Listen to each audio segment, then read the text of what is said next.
देहिया में आग लगा के देवता भीतर के जगा के काहे झनकेलू झमका के दांते से ओढ़नी दबा के अपना जीजा से भाव खा के नाचेलू मुँह चमका के।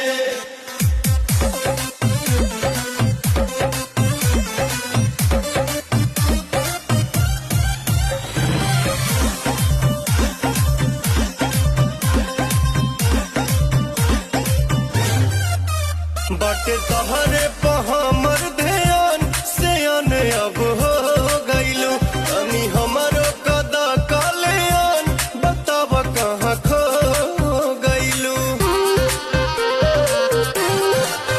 काहे भइल बड़ा नमादी हो अभी मिली नहीं परसादी हो।